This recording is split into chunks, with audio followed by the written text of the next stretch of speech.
claque un peu fort. On refait le claque. Je pense que tout le monde est au courant. Ok.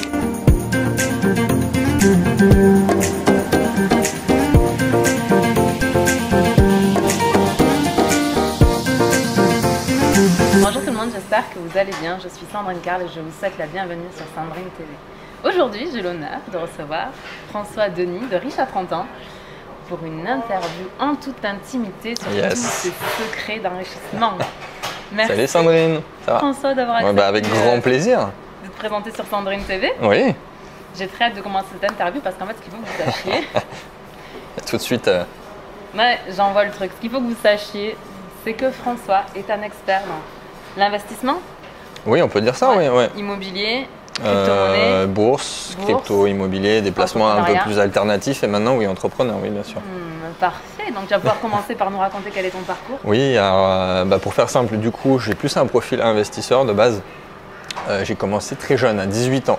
J'ai commencé à investir à 18 ans, assez rapidement dans la bourse. Et juste, je suis désolée de t'avoir coupé, mais ça a été quoi ton déclic en fait? Qu'est-ce qui a fait qu'à 18 ans tu t'es dit je vais commencer à investir dans la bourse? C'est une histoire assez drôle, ça vient d'un bouquin. Un bouquin en particulier qui a fait que ça a tout changé, qui m'a fait lire d'autres bouquins par la suite et qui m'a fait avoir cet état d'esprit. Alors ce bouquin, tu connais peut-être, c'est de Robert Kiyosaki, Père riche, Père pauvre. Alors ce qui est drôle, c'est que je ne sais plus du tout comment je suis tombé sur ce bouquin. J'ai aucune mémoire sur pourquoi j'ai lu ce livre, mais le fait est que c'est le déclencheur qui a fait que je suis là aujourd'hui. À 17 ans, peut-être, je crois que je l'ai lu. Et à 18 ans, j'ai fait mes premiers investissements. Donc par la suite, immobilier, crypto-monnaie, et d'autres placements alternatifs. Alors, il y en a des assez drôles, par exemple, il y a l'investissement en vache laitière qui a fait beaucoup rire ma communauté quand je l'ai présenté. Mais voilà, pour te dire que je suis un peu curieux et que je regarde un peu tout et ce qui se fait et qui peut faire évoluer la chose et faire gagner de l'argent. D'accord. Et toi, ton leitmotiv, c'est quoi? Mon leitmotiv, c'est de vraiment mettre mes investissements dans ma stratégie de vie. Dans ta stratégie de vie? Ma stratégie de vie, d'avoir une vision. Alors, voilà, mon site c'est Riche à 30 ans. Riche, il n'y a aucune personne qui a la même définition de riche. Nos fois, chacun a sa définition. Et selon ce qu'on veut dans la vie, on crée son plan d'action et on met ses investissements au service de sa vie. Et est-ce que tu peux nous partager quelle est ta vision de riche? Oui, alors bizarrement, quand tu dis riche, les gens, pour la plupart, c'est millionnaire. Genre à 1 million, ça y est, t'es riche. Alors 1 million, il y en a, ça va être du 10 millions, il y en a à 100 000, ils vont se sentir riches. Mais c'est bizarre, psychologiquement, 1 million, t'es riche. Alors c'est pas vraiment ça ma définition, c'est pas vraiment un chiffre, c'est de pouvoir vivre passivement grâce à tes investissements. Tu n'as pas besoin de rouler sur l'or, mais je sais pas, imaginons que tu as 2 000 € qui tombent tous les mois grâce à l'immobilier, à la bourse et ainsi de suite. Pour moi, tu es riche. Enfin, tu fais ce que tu veux, tu peux profiter de ta famille, tu peux partir en voyage. Là, tu es vraiment riche, sans être millionnaire. Mais c'est toute la différence entre être aisé. Ouais. Et quand tu es aisé, c'est que tu reçois un salaire tous les mois qui te permet d'avoir une vie aisée. Et quand tu es riche, c'est que du coup, tu n'as pas à travailler. Exactement, mais pour développer sur cette question, il y a des personnes, ils sont millionnaires, ils ont des salaires à 5 chiffres, mais qui travaillent comme pas possible, qui n'ont aucun temps libre, ils profitent de rien dans la vie, ils ne peuvent même pas dépenser leur argent, ça rime à rien. Ouais, et ça, c'est pas vraiment être riche pour moi. Et puis pareil, il y en a d'autres qui ont des salaires mirobolants, mais qui dépensent tout et qui à la fin du mois n'ont plus rien. C'est vrai. Quelqu'un qui peut-être gagne beaucoup moins, mais qui a une capacité d'épargne plus importante, pour moi, est plus riche et sur le long terme va plus avoir une liberté grâce à ses investissements que quelqu'un qui gagnerait plus et qui dépenserait tout. Et là, tu es en train de parler du coup de la conscience de richesse. Ouais. Tu vois, et ça c'est quelque chose d'important si tu veux bien... Oui, c'est sûr que c'est... Tu as parlé de déclic tout à l'heure. Il faut bien l'avoir en tête, sinon ça rime à rien. On n'a pas sa stratégie, on n'a pas son plan d'action qui fait qu'on fait travailler l'argent pour soi. C'est vraiment ça ma vision. Alors de prime abord, quand quelqu'un va tomber sur mon site, t'es un peu racoleur, le riche à 30 ans, il va peut-être se dire c'est qui celui-là, il veut parler que d'argent. Du coup j'ai refait ma page d'accueil sur mon site et j'ai bien dit ce que je voulais dire par riche, ma définition de riche. Donc riche en partage, en voyage, en amour, en amitié et aussi financièrement. Mais vraiment comme j'ai dit tout à l'heure, avoir sa vision, son plan d'action et faire les choses en conséquence. Et ça ne va pas être le même selon les personnes. C'est-à-dire qu'à 18 ans, célibataire, jeune, un garçon, ça ne va pas être la même stratégie que quelqu'un qui est déjà en couple avec des enfants. Il ne va pas partir sur la même chose. On est bien d'accord. Et du coup, quand tu accompagnes du coup tes clients, Ouais. tu travailles sur le profil de la C'est la personne. première chose que je demande. Ok. Alors, Et ce qui, qu'est-ce que tu poses comme question? alors, ce qui est cocasse, c'est que la majorité des gens vont m'écrire en me disant « je fais quoi avec ton ?» Sauf que je ne peux pas répondre à cette question. Il faut que je connaisse son profil, sa situation, l'argent que la personne veut évidemment me placer ou l'argent qu'elle veut créer. Mais si je ne sais pas si la personne a déjà investi, sur quoi, combien elle peut se permettre d'investir, si elle a plus un profil agressif ou conservateur, c'est super important de savoir tout ça. Je ne peux pas conseiller la même chose à quelqu'un, même si c'est la même somme à investir par exemple. Et ça, il faut bien le comprendre. Et les gens ne le comprennent pas. D'accord. Donc il faut bien travailler sur le profil avant de conseiller quelqu'un, évidemment. Oui. Mais tu vois, c'est toute l'importance de la psychologie. On dit dans Ouais. les affaires que 80% c'est la psychologie et 20% c'est toutes les stratégies que tu mets en place Oui, pour bien aller sûr. vers la réussite. Et du coup, souvent, les personnes arrivent, mais même pour moi, c'est pareil. Hein, Ouais. quand je reçois des femmes pour entreprendre, etc., elles veulent se lancer dans la stratégie des suites, mais elles n'ont pas réfléchi à qui elles avaient envie d'être, ne serait-ce que ça. Quel Ouais. genre de femme d'affaires tu veux être? Quel genre de temps tu veux consacrer à ton business? Bien sûr. C'est quoi ta vision? Pourquoi est-ce que tu veux faire de l'argent? Combien tu veux faire d'argent? Tu vois? Oui, Et- et je comprends aussi qu'il y a des gens, ça ne les intéresse pas plus que ça, de l'investissement. Moi, par exemple, je peux passer des heures à aller rechercher des informations sur les crypto-monnaies, parce que j'adore ça. Ça mélange aussi un peu mon côté ingénieur scientifique et l'investissement. Je peux passer des heures, mais il y a des personnes qui vont vouloir investir dessus, mais ça les saoule. Et je comprends. Donc je ne peux pas coacher une personne selon la même façon que même si moi, ça me passionne et pas la personne. C'est vrai que les cryptos, c'est quand même un peu le retour des geeks, quoi. Exactement. Non, mais Franchement, c'est une phrase que j'ai déjà employée, c'est la revanche des geeks. Ouais, Qui c'est ça. effectivement, tous ceux qui sont un peu nerds et qui s'y connaissent, et moi le premier, parce que j'ai un diplôme d'ingénieur. Et quand on regarde vraiment ce qu'il y a derrière, c'est de l'ingénierie en fait, les crypto-monnaies. Ouais. Et en fait, ce qui est très drôle, c'est que tu vois, toi, tu as accroché avec ce côté ingénierie Ouais. sur les cryptos, alors que moi, je suis venue à ton atelier. Et moi, ce qui m'a plu, c'est le côté innovation. Ouais. C'est le côté changer le monde, c'est Ah le bah côté c'est- devenir libre, c'est tu exactement vois, ça. sortir d'une tutelle où en fait, tu as des frais bancaires, tu as des frais sur les virements. Tu vois, récemment, j'ai reçu un virement international, tu prends 42 € de frais dans la tête, tu te dis, mais Ah oui, oui, oui. Bah, déjà, C'est pas cool, pour quoi. rester sur les crypto-monnaies, il y a peu de personnes qui se rendent compte, mais les crypto-monnaies, c'est pas des monnaies.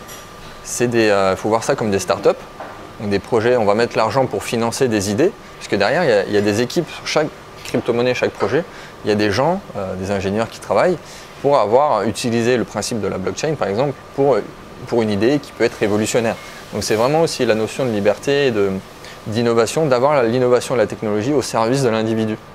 Donc c'est ça qui me passionne dedans. Plus le fait qu'on peut gagner de l'argent, ça c'est sûr. Mais c'est un autre aspect de l'investissement, c'est sûr. d'accord. En 2 mots, est-ce que pour les personnes qui ne connaissent absolument pas les crypto-monnaies, Ouais. expliquer rapidement En ce que 2 c'est les mots. cryptos, ouais, le plus simplement possible pour Ouais. toutes celles qui vont voir cette vidéo, Ouais, qui bien pensent que sûr. les cryptos, tu sais, c'est comme un truc un feu de paille, que ça Non. va partir, parce qu'en ce moment, avec Ouais, ouais, la c'est normal. chute, les gens disent, Bah, voilà, si on ça y est, comprend pas, c'est fini, normal c'est qu'on bon. pense ça. Donc voilà, pour toutes ces personnes. Mais en fait, je vais juste développer ce que je viens de dire. On voit une crypto-monnaie comme un projet de start-up. Si on veut mettre de l'argent dans la crypto-monnaie, on finance le projet en fait. Et c'est une opportunité qui est donnée aujourd'hui, qui était réservée avant aux investisseurs privés qui avaient beaucoup d'argent. C'est-à-dire qu'avant, à l'époque, il y a peut-être même 15 ou 20 ans, si on voulait investir sur Facebook, sur Apple, sur Uber, sur Airbnb, c'était réservé qu'aux investisseurs privés qui avaient beaucoup d'argent, avec des rentabilités de x10, de x100, x1000 des fois. Et les crypto-monnaies, c'est de permettre aux petits investisseurs, à coût de quelques dizaines, centaines d'euros, de pouvoir se placer sur des projets qui peut-être dans 5-10 ans seront le nouveau Facebook, le nouveau Airbnb. C'est exactement ça, c'est des startups qu'on finance en fait, il faut le voir comme ça. Ah, c'est génial. Mm. Tu sais, ce qui me plaît, c'est que c'est un côté un petit peu pirate, un peu rebelle, tu vois. Ah, c'est exactement ça. Et Oui. c'est vraiment, moi, c'est vraiment l'esprit qui m'a attiré. C'est ce qui gêne beaucoup le gouvernement, les banques et toutes les institutions qui pourraient se sentir menacées par n'importe quel projet crypto-monnaie. Mais en fait, il faut juste qu'ils s'adaptent. Parce que le monde est en mouvement et il serait temps en fait Ouais. qu'ils s'adaptent. Parce que tout a évolué très très vite et ils n'ont pas du tout évolué. Ne serait-ce que ta propre banque en ligne et quand tu as un compte avec une banque physique, c'est juste rien à voir avec un compte que tu ouvres vraiment en ligne avec toutes les possibilités qui s'offrent à toi. Alors juste du coup pour ajouter un point sur le côté banque, si vous voyez dans les médias que vous avez le PDG de telle banque qui descend les crypto-monnaies et qui crache dessus, ça s'appelle un conflit d'intérêts. C'est-à-dire que lui a tout à perdre parce que là, on remet en question son métier, en fait toute sa vie, et on est en train de lui dire on va révolutionner, on n'a plus besoin de toi. Et deuxième notion, la plupart du temps, c'est ses propres gens qui disent aux gens de ne pas investir et qui investissent derrière eux-mêmes leur propre argent dessus. Ah ouais. Et c'est remarqué, il y a le patron de JP Morgan qui est une des plus grosses banques de la planète, où le patron un jour avait dit c'est pas bien du tout, ça a fait chuter le prix de la crypto-monnaie. Et une fois que c'était en bas, il a investi lui-même. Ouais, et ce qui est bien avec les crypto-monnaies, c'est qu'il y a un registre qui s'appelle la blockchain où on peut tout vérifier. Donc a mis son propre argent, ça a augmenté par la suite, lui a fait son propre bénéfice, il a fait vendre aux gens avant d'acheter. Très malin. C'est clair. Mais voilà, c'est un patron d'une banque. À vous de tirer la conclusion. Ouais. Est-ce que tu peux développer pareil très rapidement et en simplifiant au maximum ce que c'est la blockchain? Ouais. Blockchain, c'est le registre sur lequel va être toutes les transactions, toutes les actions, que ce soit quelqu'un qui envoie, quelqu'un qui réceptionne l'argent, ça va être sur la blockchain. C'est simplement le nom du registre en fait, la blockchain. Ouais. Si moi je veux envoyer de l'argent à toi, et toi tu vas envoyer à ton voisin, il n'y aura pas ton nom, mais il y aura ton nom de code et tout peut être indiqué. Ouais, c'est chouette. Alors, juste pour revenir sur là où on était, quel a été ton parcours? Du coup, à 18 ans, tu commences à investir. Voilà, c'est ça. Ton premier investissement, c'est en bourse. Qu'est-ce qui se passe après? Donc, de 18 vers 22 ans, 23 ans, j'étais que investisseur, donc 100% investisseur. Toujours en bourse? Immobilier aussi. Et 2-3 placements, voilà. J'ai commencé à regarder ce que c'était les business angels, les levées de fonds, ce qu'on appelle le crowdfunding aussi. Et donc 100% investisseur, je restais dans l'ombre et à un moment donné, tu as envie d'aller plus loin, de créer de la chose parce que là, c'est laisser son argent travailler mais on ne crée rien, on ne crée pas de valeur. Et vers mes 22 ans, voilà, j'ai entrepreneur, officiellement entrepreneur. J'aime bien parce que ce que tu viens de dire, c'est qu'un entrepreneur, c'est quelqu'un qui crée de la valeur. Oui. Et moi, j'adore cette vision aussi, je suis vraiment dans cette vision-là, que non, pas nécessairement les non-entrepreneurs sur les entrepreneurs, mais quand on est entrepreneur, clairement, c'est parce qu'on a une vision, c'est parce qu'on veut faire une différence. Et très souvent, on veut faire de l'argent pour changer le monde. Ah bah moi, c'est complémentaire, c'est-à-dire que il y a les 100% entrepreneurs et les 100% investisseurs, mais il manque quelque chose que ce soit que pour l'un que pour l'autre. Et voilà, il faut les deux. Pour moi, on peut avoir aussi créé du cash sur l'entrepreneuriat et réinjecter dans l'investissement, mais il me faut les deux, moi. Oui, parce que l'entrepreneuriat, c'est ce qu'on disait tout à l'heure, l'entrepreneuriat, c'est un peu comme les montagnes russes. On est d'accord? Et moi, ce que je différencie, je différencie le côté entrepreneur et le côté homme d'affaires ou entrepreneur et femme d'affaires, c'est que l'entrepreneur, c'est au début, il entreprend, il lance son projet, donc les résultats sont comme ça. Et pour moi, on devient homme d'affaires ou femme d'affaires quand nos résultats non seulement sont stabilisés, mais qu'on a un backup financier qui nous permet en fait de vivre le temps dont on a besoin, et c'est propre à chacun. Il y en a c'est 6 mois, il y en a c'est 1 an, il y en a c'est 2 ans, qu'importe. Mais d'avoir ce backup-là qui fait que même si ta boîte crache complètement, tu sais que tu vas pouvoir relancer un projet derrière. Exactement. Alors, il faut bien voir la chose. Ça dépend de chaque personne, de chaque individu. Donc, on est bien d'accord, ça dépend de nos objectifs personnels. Mais si on fait du cash sur un côté, on peut réinvestir et du coup, ça devient passif. Et c'est ce que je disais tout au début.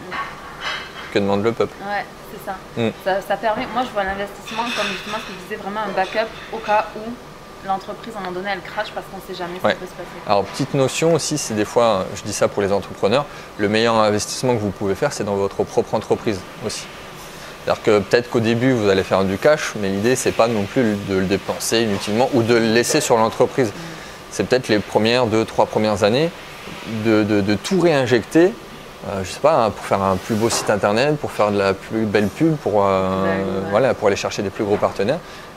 Et à un moment donné, vous allez atteindre un autre palier et là, vous allez faire beaucoup plus de cash que si vous n'aviez pas réinvesti dans votre entreprise. Et là, vous pouvez réinvestir ailleurs.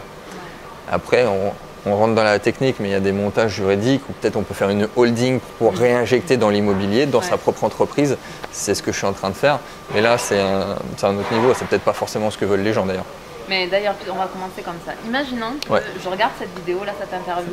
Je me dis, j'adore ce que dit ce gars-là. Comment je fais? Genre, je veux démarrer. C'est quoi la première étape et quelles sont les étapes que toi tu conseillerais pour avoir un développement d'affaires et d'investissement? Je ne sais pas si ça se dit développement d'investissement, mais en tout cas, un développement au niveau de son patrimoine. Alors, c'est une excellente question parce que ça revient à ce qu'on disait tout au début. La première chose à faire, ça va être de savoir ce qu'on veut. Avec les deux notions, investissement où on a besoin d'argent pour créer de l'argent, et le côté entrepreneuriat où là on part de zéro et on va créer de la valeur, on va créer du cash. Il y a beaucoup de personnes qui font l'erreur à se dire, ils voient des choses sur internet, ils disent on peut investir en bourse, on peut investir, mais il faut déjà de l'argent. Et pour la plupart des gens, ça va peut-être mettre 30, 40, 50 ans pour avoir des revenus passifs conséquents. Mais ce n'est pas ce que veulent la plupart des gens. Ils veulent peut-être une liberté tout de suite, ou dans 5 ans, ou dans 10 ans maximum, et pas attendre 70 ans pour profiter. Donc c'est là qu'il y a l'entrepreneuriat qui intervient, où on va faire du cash. Par contre, voilà, dans l'investissement, ça dépend du profil. Est-ce que si vous avez, par exemple, déjà vous êtes salarié, vous avez déjà un contrat, vous pouvez vous permettre d'investir en immobilier et d'utiliser ce qu'on appelle l'effet de levier de l'argent des autres, là en l'occurrence de la banque, pour pouvoir investir en immobilier. Là, c'est génial. Mais admettons, vous êtes peut-être un étudiant qui n'a pas beaucoup de moyens et qui n'a pas du tout de contrat, vous ne pouvez pas investir en immobilier.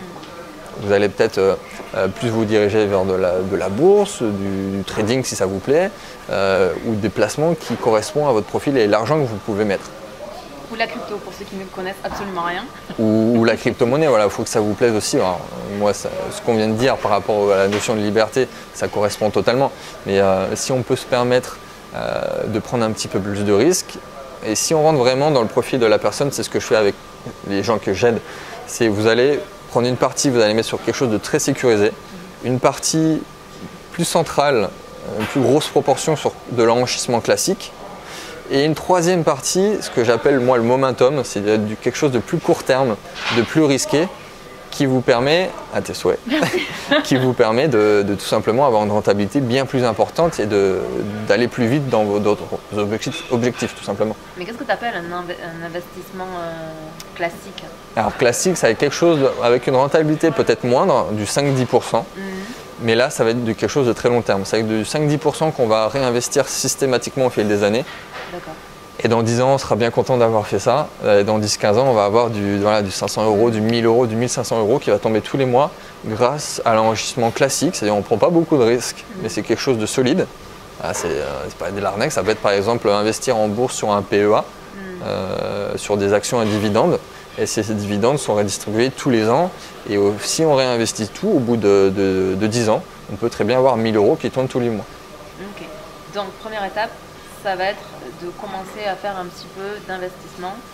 Oui, alors la proportion, ce que j'appelle aussi la pondération de quel pourcentage tu mets sur tel investissement, ça dépend du profil. Ouais, moi, je suis assez agressif. Je vais avoir une plus grosse proportion, 30% par exemple sur la partie momentum court terme. Et quelqu'un qui a peut-être plus âgé ou qui veut plus sécuriser son argent va avoir une proportion de cette partie moindre et avoir une proportion sécurité plus importante. D'accord, donc maintenant j'ai commencé à investir. Ouais. C'est quoi l'étape d'après? Alors l'étape d'après, ça dépend encore une fois de la situation, mais si on a pas mal de cash, on peut tout de suite mettre un gros apport dans tel ou tel investissement. Le vrai souci, c'est ceux qui partent vraiment de rien. Alors ceux-là, par exemple? Ceux-là, il va falloir passer par la case création d'argent, donc ce qu'on appelle l'entrepreneuriat. Si on n'a rien, et ça j'ai souvent la question, les jeunes notamment, qui m'envoient un message, je fais qu'est-ce que j'ai? Je viens d'avoir 50 euros par mamie. 50 euros, tu peux rien faire. Tu peux commencer à investir sur toi-même. C'est ce que j'allais dire. Ma réponse, et qui les déstabilise complètement, c'est achète un livre. Ouais. Achète tel livre. Ouais, achète tel livre que moi je peux te conseiller, certes, mais c'est pas parce que tu vas mettre 50 euros sur ton PEA que ça y est, même dans 50 ans, ça sera peut-être transformé en 500 euros. Mais tu peux rien faire avec ça. Ouais. Alors moi, voilà, commencer à coût de 2000 euros, là je peux conseiller et on peut faire quelque chose d'intéressant. Mais 50 euros, 100 euros, il va falloir, voilà, s'il y a quelque chose qui vous intéresse, vous pouvez aller sur telle stratégie, faire de l'e-commerce, créer de l'infoprenariat, mais vraiment quelque chose qui vous correspond, mais dans l'idée de faire de l'argent et de réinjecter après. Il ne faut pas faire l'erreur de se dire que l'investissement va pouvoir m'apporter la liberté financière. Ce qui est intéressant, c'est qu'aussi avec 50 euros, on peut commencer un premier blog. Avec les oui, bien sûr. Voilà. Mais là, on revient dans l'investissement dans ta propre entreprise. Pas l'investissement passif où beaucoup de monde se dit il suffit d'investir là-dessus, c'est bon. C'est bon, ouais, quand tu auras 80 ans. c'est pas, là, tu pourras plus en profiter. Non, bah après tu lègues à la descendance. Mais alors là, il faut bien avoir des bonnes informations, histoire que ça dilapide pas en une génération. Après, comme j'ai dit, c'est des investissements où on peut partir vraiment de mettre zéro de sa poche, comme l'immobilier. Mais là, ça demande d'avoir, la plupart du temps, d'avoir un CDI depuis un petit moment, d'avoir un peu d'argent, ou en tout cas des comptes bancaires clean, où on montre qu'on est tout le temps dans le vert. Et c'est pas forcément la situation de tout le monde non plus. Surtout au début. Et en fait, ce qui est hyper intéressant, c'est que tu parles d'un profil pour investir, mais il y a un profil pour entreprendre aussi. Par exemple, admettons, je suis une maman célibataire avec 2 enfants, tu vois, et je veux absolument me lancer dans l'entrepreneuriat, qu'importe le thème. Mais on s'entend que là, moi, naturellement, je vais aller voir c'est quoi la situation de la personne pour voir en fait, ça va être quoi son développement d'affaires. Tu n'as pas le même développement quand tu as 2 enfants à charger que tu es toute seule que quand tu es célibataire et qu'au pire des cas, s'il y a tout qui se plante, tu peux aller chez ta mère. Tu vois. Totalement d'accord. Et du coup, là aussi, il y a des profils. Et souvent, le problème, c'est qu'il y a beaucoup de personnes qui voient des personnes comme toi, comme d'autres, faire de l'argent sur Internet. Ils se disent c'est facile, ça va marcher du jour au lendemain. Et je balance tout et je me lance. Et en fait, moi, j'ai tendance à dire, ça dépend de votre profil, ça dépend du backup que vous avez besoin, encore une fois. Ah, attention, oui. Par exemple, moi, je suis le premier à dire qu'il y a des situations plus difficiles que d'autres. J'ai eu la chance d'avoir lu ce fameux bouquin à 17 ans qui fait que voilà, tout de suite, j'étais célibataire, je me suis lancé, je pouvais prendre énormément de risques et je ne payais pas encore mon loyer, toi, au début. Mais quelqu'un qui a une situation comme tu viens de décrire, ça va être plus compliqué. Une situation pour tout le monde. Mais alors, une parenthèse, c'est que compliqué ne veut pas dire impossible. C'est-à-dire que s'il y a une personne qui l'a fait, s'il y a une personne qui avait les mêmes circonstances que vous, l'a fait, alors vous pouvez le faire. Ah, mais ça peut être l'inverse. Il y a des gens qui ont des situations très compliquées et qui réussissent très bien, et il y en a d'autres qui ont les situations les plus idéales possibles et qui font rien et qui n'arrivent jamais à rien. C'est vrai, c'est vrai. Eh ben, en tout cas, quoi qu'il se passe, c'est que si vous avez vraiment envie d'entreprendre, d'investir, qu'importe votre profil au départ, c'est possible, à condition de choisir le bon plan d'action, c'est ce que je disais au départ pour vous, et de vous faire accompagner. Si vous ne savez pas aujourd'hui, avec votre situation, quelle est la meilleure chose à faire en premier, c'est de prendre un rendez-vous. Exactement, et je vais rajouter peut-être 2 choses. La première, c'est qu'il ne faut pas non plus se tromper et être dans la précipitation. Par exemple, si vous voulez investir en immobilier, mais que vous vous lancez maintenant dans l'entrepreneuriat, sachez que c'est beaucoup plus compliqué d'obtenir un prêt et un crédit à la banque quand vous êtes entrepreneur. Donc, pas faire les choses dans le désordre. Peut-être que là, vous avez une situation qui vous permet d'investir dans l'immobilier, mais que vous voulez devenir entrepreneur, mais faites les choses dans le bon ordre. Parce que sinon, vous allez être bloqué. C'est vrai, c'est vrai. Voilà. Donc moi, j'ai plus de difficultés à avoir un prêt immobilier alors que je gagne plus de 5 chiffres par mois que quelqu'un qui a un simple CDI, même au SMIC. Voilà. Et il ne faut pas faire l'erreur. Et deuxième chose, c'est aussi, pour revenir à ce qu'on disait tout à l'heure, il y a une notion que j'aborde sur mon site, c'est le front-loading. Le front-loading, je ne sais pas si tu connais ce que c'est. Non, bah non. C'est une notion que j'ai faite sans savoir qu'elle était définie. En fait, c'est un principe américain que j'ai mis en place au début et je ne savais pas que ça existait. Et après, je suis tombé sur le terme et je me suis dit, mais c'est exactement ce que j'ai fait. C'est en fait, au lieu de suivre un peu les dictats de la société, de notre culture, c'est-à-dire travailler modérément, consommer modérément et de travailler longtemps, de travailler sur une très courte période de temps, du 5-10 ans, mais consommer très peu et mettre de côté très peu. Alors j'ai été salarié quelques mois. Tu vois, les semaines de 35 heures passaient beaucoup plus lentement que mes semaines de 70 heures en tant qu'entrepreneur. Je vais bientôt croire, moi c'est pareil. Et encore 70 heures, ça va. Oui, ça va. Après, c'est pour reprendre le ratio. Au début, Mais voilà, c'est aussi une vision que j'ai. Un de mes discours, c'est de mettre aussi quelque chose qui est passionnant pour vous. Il y a souvent la question, est-ce que je dois me lancer dans un business qui crache du cash tout de suite ou un business passion? Et il y a souvent les 2 distinguos. Pour moi, on peut faire les 2. Et surtout, on tient la distance. Parce qu'on peut passer sur quelque chose si ça ne nous plaît pas dès le début. On va avoir beaucoup de mal à se motiver, à tenir sur la longueur, alors que si on a la passion, on peut faire des semaines de 100 heures sans problème. C'est clair. Et on passe tous par là. Je pense que aussi si vous avez l'intention de vous lancer dans l'entrepreneuriat, il faut vraiment que vous soyez en conscience que vous allez travailler. Alors par contre, il faut rester dans l'efficacité quand même. C'est pas parce qu'on travaille 100 heures que ça va être 100 heures efficace. Non, bien sûr. Mais si c'est quelque chose qui nous passionne, on ne le considère pas comme du travail. C'est ça, je suis bien d'accord. Ok, donc 23 ans, tu te lances dans l'entrepreneuriat. Ok, qu'est-ce qui se passe après? Qu'est-ce qui se passe après? J'ai fait, en gros, allez, trois gros projets, en tout cas 3 stratégies différentes. J'ai fait du e-commerce. Alors, c'était systématiquement sur le web en plus à chaque fois. Donc e-commerce, j'ai fait plusieurs boutiques, ce qu'on appelle, peut-être qu'il y en a qui connaissent, le dropshipping. J'ai fait plusieurs boutiques, j'en fais toujours. Définir pour ceux qui ne connaissent pas. Oui, alors tout simplement, ça va être le principe même du commerce, mais en ligne, où vous pouvez créer une boutique avec des produits. Le plus connu, c'est les produits chinois, où forcément vous pouvez vous faire une marge assez conséquente. Vous les mettez en forme, vous faites une belle boutique, vous apportez de la valeur aussi, vous pouvez faire du blogging dessus et vendre et toucher votre marge, votre commission sur les deux. Voilà, ça c'est le principe du commerce depuis la nuit des temps, mais là appliqué au web. Donc j'ai commencé ça tout au début et j'en fais toujours. Voilà. J'ai converti pas mal de personnes, voilà, maintenant il y a ma chérie qui en fait, qui a des très très bons chiffres et qui a pu quitter son travail grâce au e-commerce. Je ne savais pas qu'elle avait quitté son travail, c'est chouette. Elle doit être oui. Voilà, félicitations Marie. T'es motivé, ça marche. C'est chouette.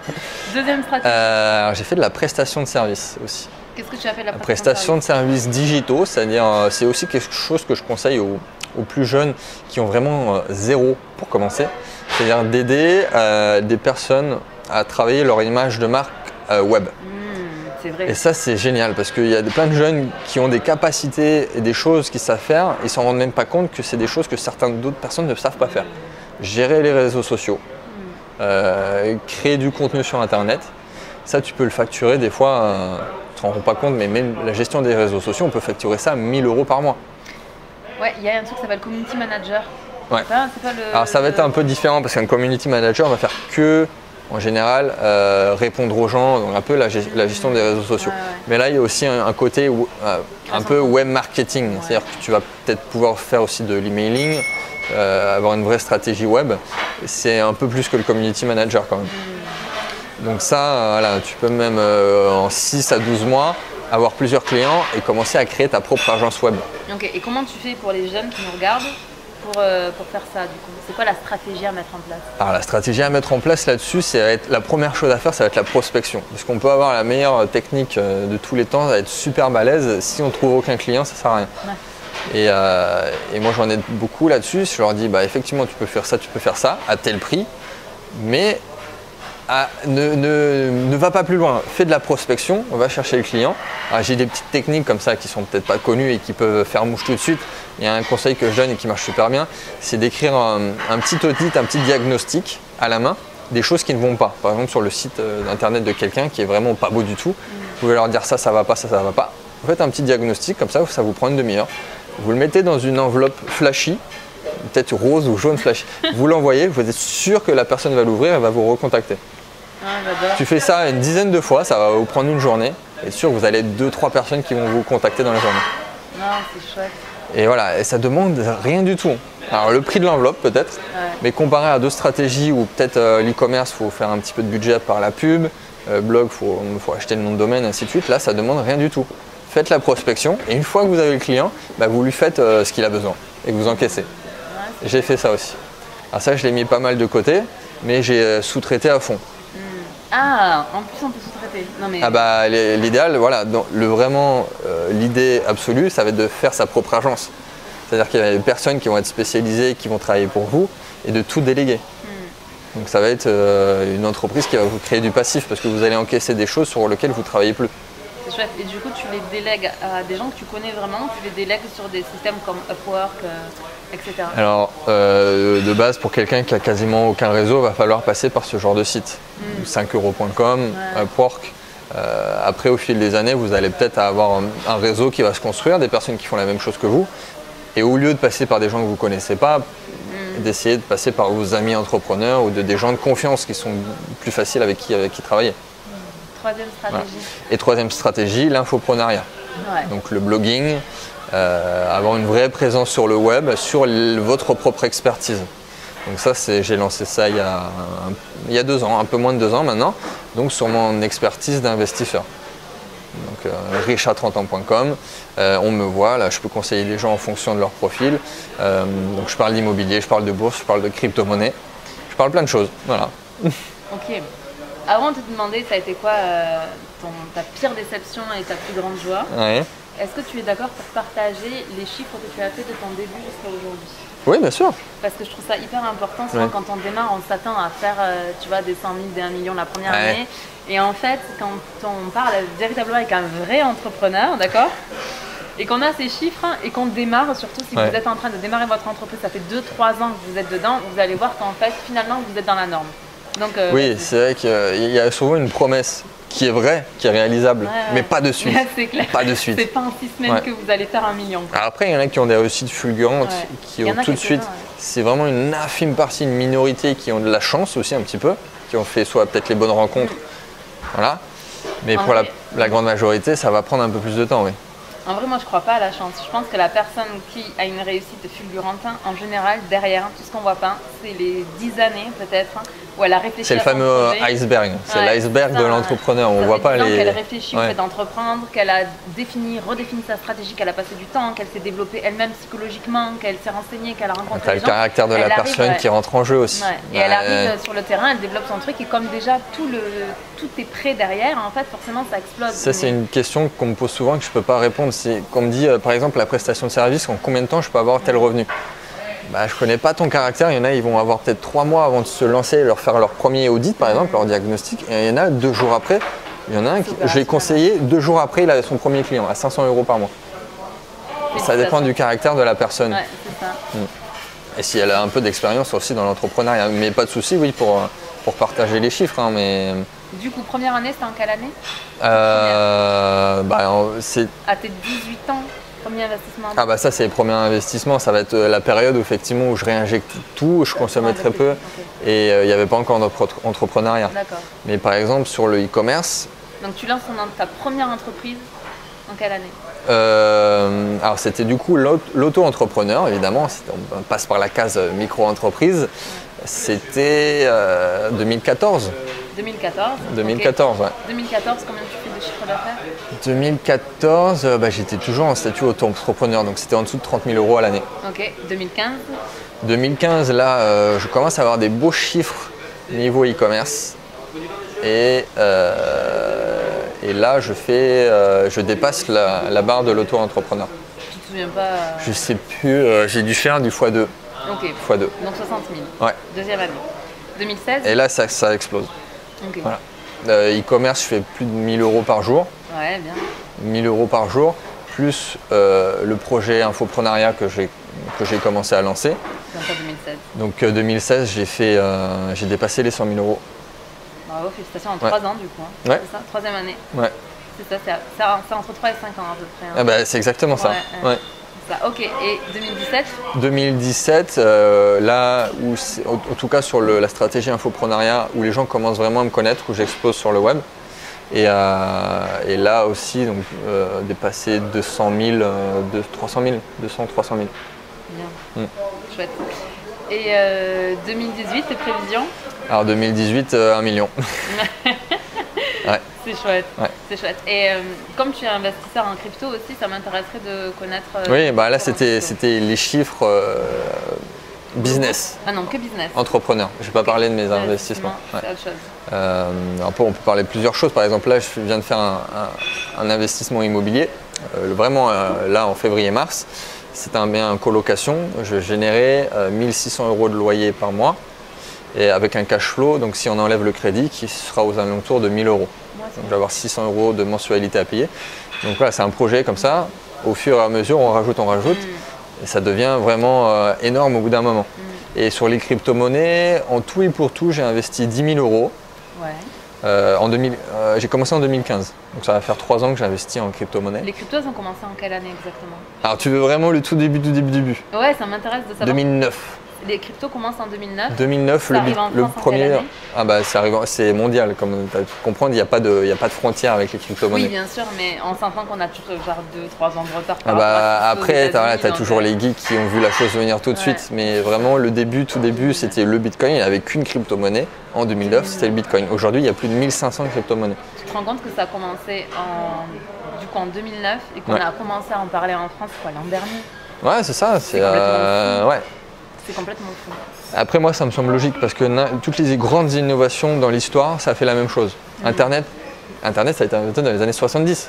que tu en as entendu parler. Est-ce que les gens en avaient dans les années 80? Non, mais ça a commencé dans les années 90, ça a mis 20 ans Internet.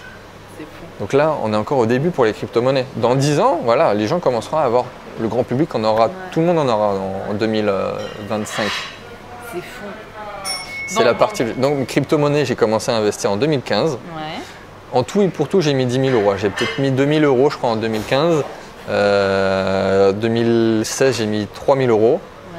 Et en 2017, j'ai mis 5 000 euros. 5 000. Ouais. Ok. Et j'en suis à 140 000 euros là. Félicitations. Voilà. Et fin 2018, je vise le demi-million aussi. C'est chouette. Voilà. De jolis chiffres en tout cas, j'espère que ça vous motive à vous intéresser à l'entrepreneuriat et à l'investissement, notamment en crypto-monnaie. Les cryptos, là, je donne les chiffres, ça fait impressionnant parce que si on s'y connaît beaucoup, et en plus j'ai commencé un petit peu avant tout le monde, ça fait des rendements de x10, x50. Il n'y a que les crypto-monnaies, on peut avoir des chiffres mirobolants, on ne peut pas avoir de tels chiffres sur d'autres investissements, il faut le préciser. C'est pour ça qu'il faut s'insérer maintenant aussi. Ah oui, bien sûr. Oui. Ah bah dans 10 ans, ça sera un peu trop tard, hein. Ça sera quelque chose de... C'est comme la bulle Internet.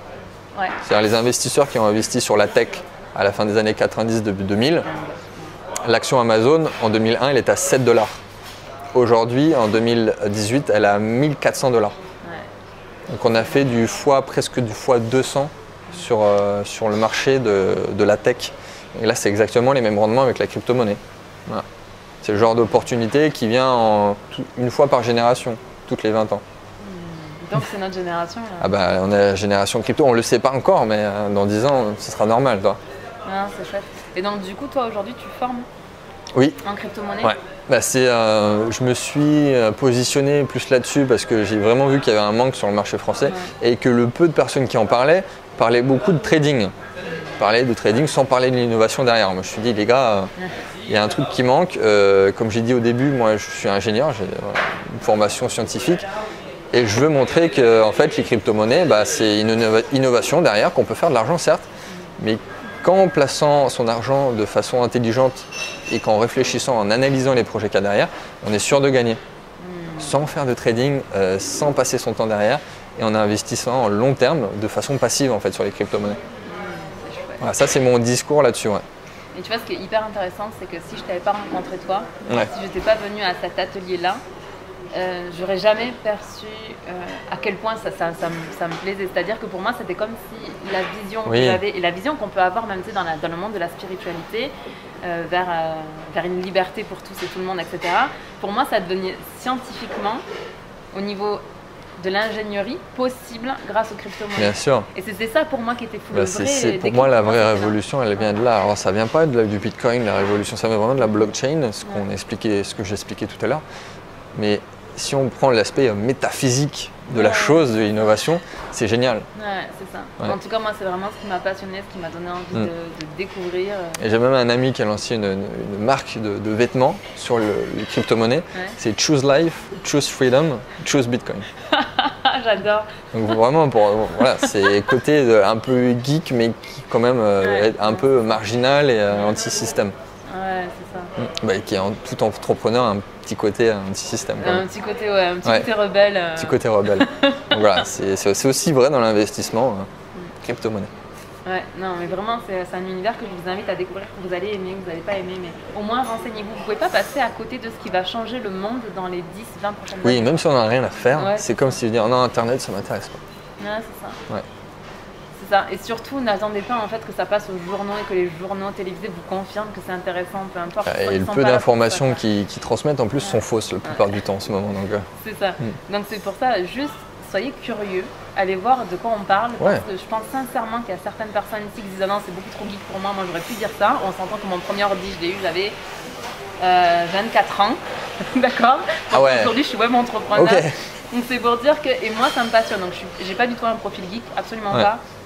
Mais par contre, la vision derrière, pour te dire, il y a un terme que je mets sur mon site et sur les réseaux sociaux, c'est que je me considère comme crypto-évangéliste, dans le sens où je répands la bonne parole sur la vérité, la vraie vérité, le fondement de ce qu'est cette innovation. Ok. Avant de conclure cette interview, est-ce que tu peux nous dire le plus grand couac que tu as eu en tant qu'entrepreneur investisseur? Vraiment le truc où tu t'es dit presque j'arrête, c'est fini, je peux plus jamais, vraiment le gros crash. Ça va être en e-commerce parce que, comme je disais tout à l'heure, il y en a qui ont de la chance, qui réussissent un peu tout de suite. Dans beaucoup de mes projets, j'ai eu la chance de réussir un peu tout de suite. E-commerce, pour vraiment que ça soit rentable et de pouvoir me dire ça y est, je suis un vrai e-commerçant, j'ai mis 1 an. Alors au début, on a toujours la phase, on est super excité, on se dit putain, on voit des chiffres, des gens ils font 500 € par jour, 1000 € par jour, c'est impossible, limite on croit que c'est une arnaque. Et après on se dit, ah mais en fait il y en a d'autres qui font 5000 € par jour.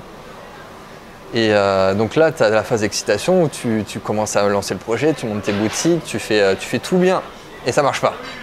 Mais tu t'étais formé, tu l'as fait en autodidacte, comment tu as fait? Alors, ce que je fais souvent, c'est que je vais voir chez les Américains, chez nos amis américains, avant que ça arrive sur le marché français, et je me forme. Ouais. Alors maintenant, il y a des formateurs, des très bons formateurs, par exemple, pour rester sur la thématique de l'e-commerce. On a des très bons. Je les connais, c'est devenu des amis, donc voilà, il faut s'entourer aussi de bonnes personnes, on l'a déjà dit. Mais à l'époque, je suis allé voir sur le marché américain. En plus, tu te sens un petit peu seul en 2015. Le e-commerce en France, n'était pas du tout développé.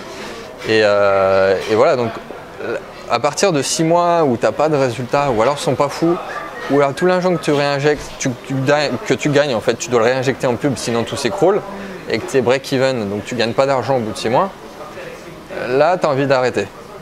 Ouais. C'est la phase qui a été la plus longue pour toi dans ce que j'ai fait, ouais, vraiment sur un projet, d'avoir mis 1 an. Alors c'est ce qui est drôle, c'est que tu dis que 1 an c'est long sur le web. Alors qu'avant, on voulait monter son entreprise, il fallait minimum 5 ans avant que ça soit rentable. Donc là, on est un peu la génération web et on veut tout de suite, mais effectivement, la plupart des gens qui ont réussi, qu'importe la thématique, mais là sur le web, c'est des gens qui avaient soit la motivation et qui n'ont jamais abandonné. Ouais, c'est jamais abandonné. C'est surtout ça en fait. Je me dis que j'aurais eu 50 raisons d'abandonner le e-commerce. Mais maintenant, vu que je vois les résultats que j'ai, je dis putain. Ouais, c'est ça.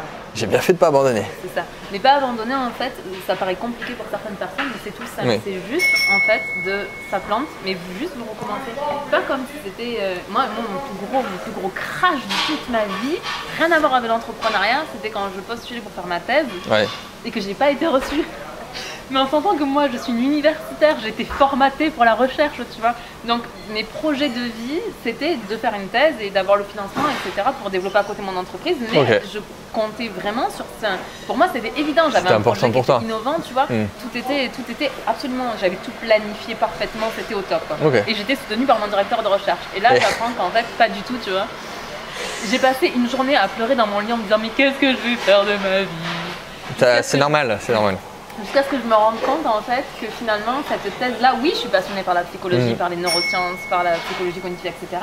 Mais cette thèse me permettait surtout de financer derrière un projet entrepreneurial que je suis en train de faire aujourd'hui. Et je pense sincèrement qu'il n'y a aucun entrepreneur à succès qui n'est jamais passé par une phase de doute.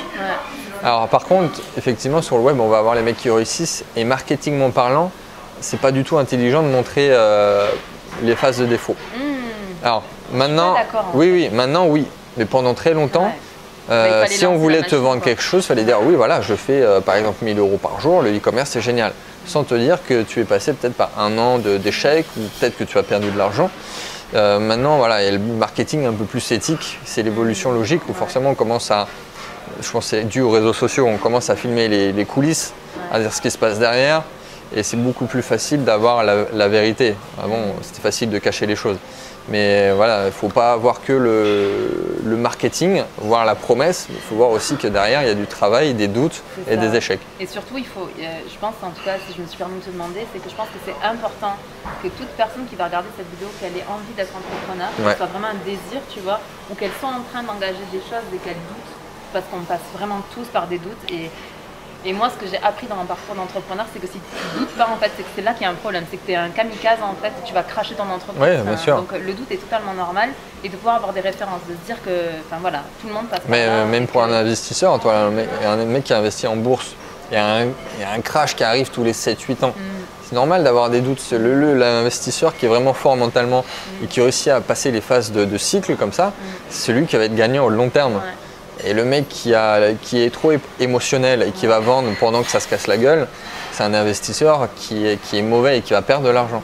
C'est aussi vrai voilà, pour les marchés.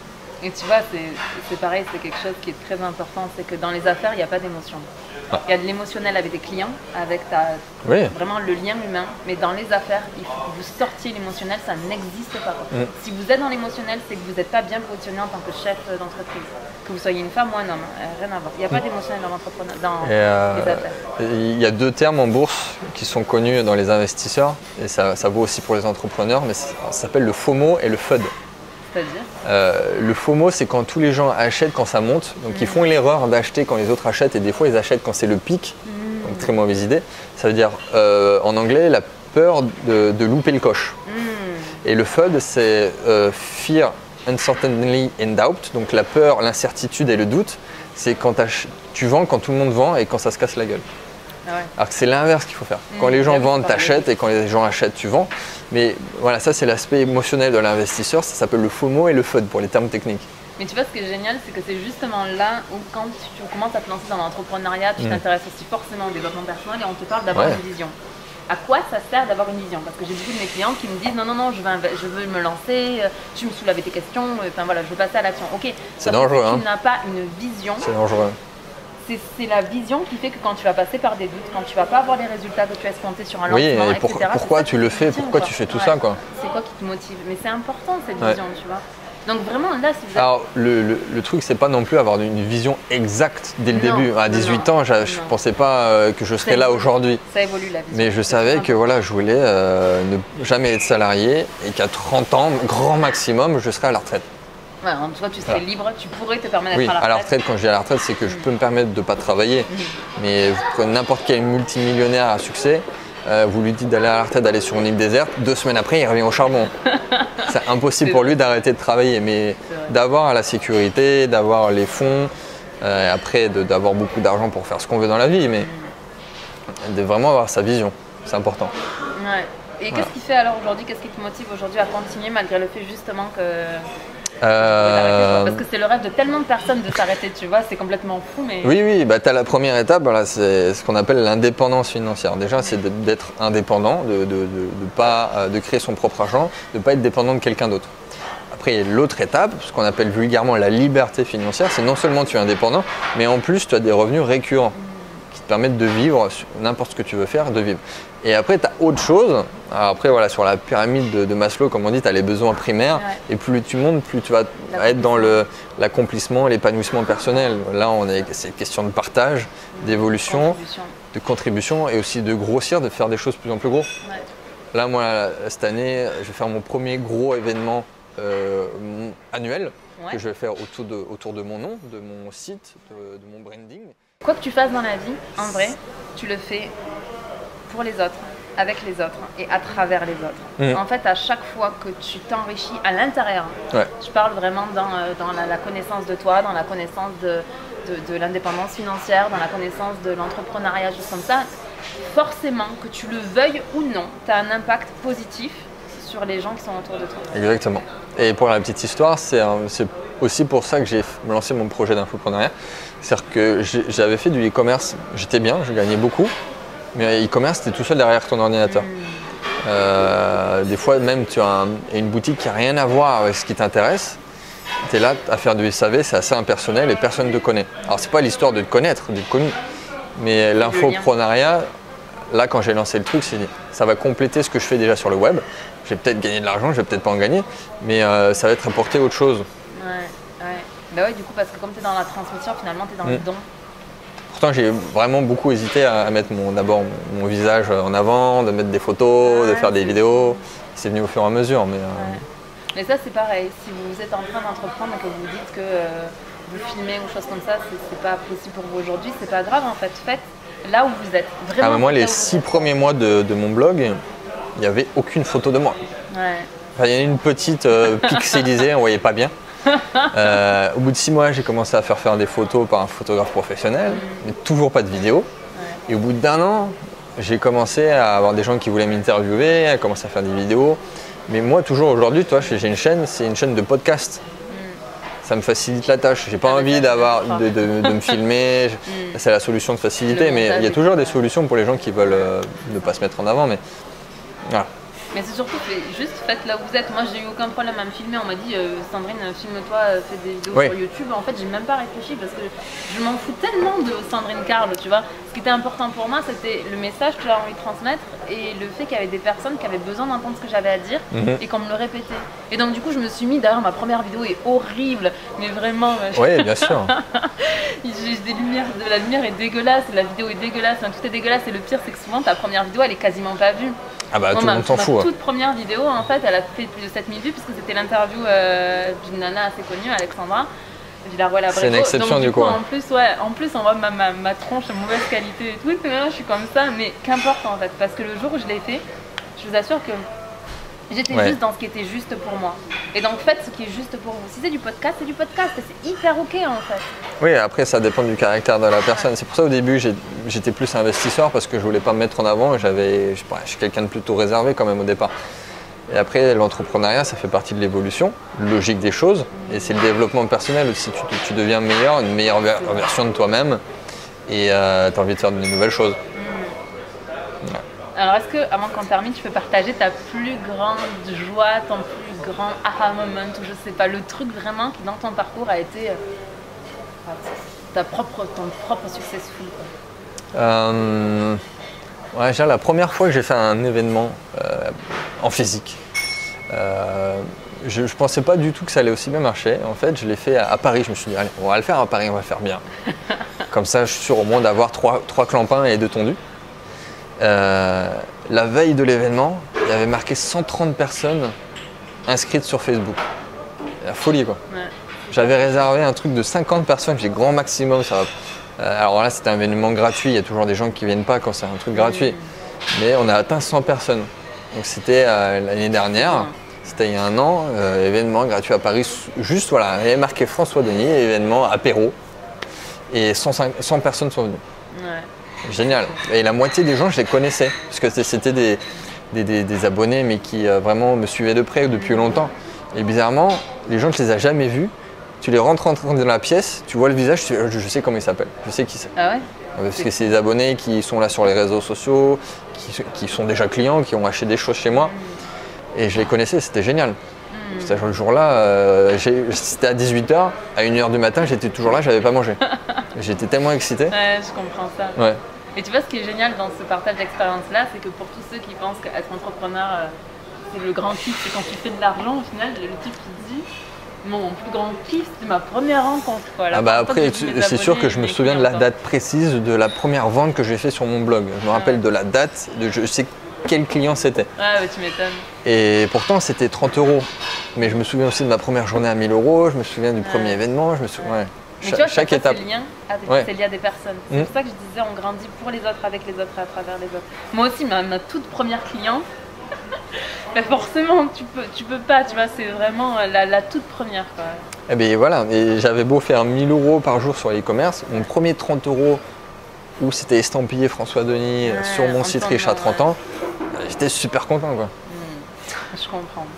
Ouais. Bon, on va conclure parce que c'est une très longue interview, mais c'était hyper intéressant. Je te remercie pour ça.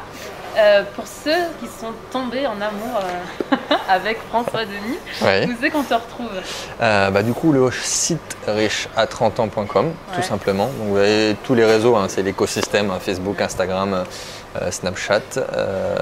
J'écris aussi un mail par jour pour ceux que ça intéresse. Donc, vous allez sur le site, j'envoie un mail par jour. Et voilà, tout simplement. Ok, de toute façon, tous les liens seront dans la description. Si vous vous intéressez aux crypto-monnaies aussi, tu as fait 3 vidéos de contenu gratuit, c'est ça? Ouais, c'est ça, je viens juste de les tourner. Là, c'est la première fois que j'ai vidéaste professionnel qui m'a fait faire des vidéos professionnelles. C'est magnifique. Magnifique. Je suis content du résultat. Et vu qu'il y avait une forte demande par rapport à ma vision sur les crypto-monnaies, j'ai fait une série de 3 vidéos pour expliquer comment ça marche et comment investir par rapport à l'innovation. Voilà, ça. Ok, super. Donc, tous les liens sont dans la description. Yes. François, je te dis un immense merci pour cette Avec grand plaisir. J'ai adoré faire ça. Yes, c'était cool. Et puis si jamais vous avez l'occasion de venir à un événement de François, surtout n'hésitez pas à venir le rencontrer. Avec grand vous allez plaisir. voir qu'il est en alignement parfait avec ce qu'il propose sur son site. Merci à toi pour cette opportunité. Et puis, pour le petit teasing, c'est que si vous voulez nous rencontrer tous les deux, on va co-organiser un mastermind. Ce sera il y en aura 6 dans l'année. Donc Ouais. l'idée, c'est d'avoir un suivi avec des entrepreneurs À Montpellier. à Montpellier. Voilà. Et voilà, dans la Ça va joie, être la bien, bonne ouais. humeur. Ouais. Et puis, Sans prise de tête, mais ça va être sérieux. ouais, pour passer de l'entrepreneur à l'homme ou à la femme d'affaires. Exactement. Sur ce, on va trinquer à la réussite de François. Félicitations. Bah, avec grand plaisir, encore Et à une fois. bientôt. À très vite. Ciao, ciao. Ciao, ciao.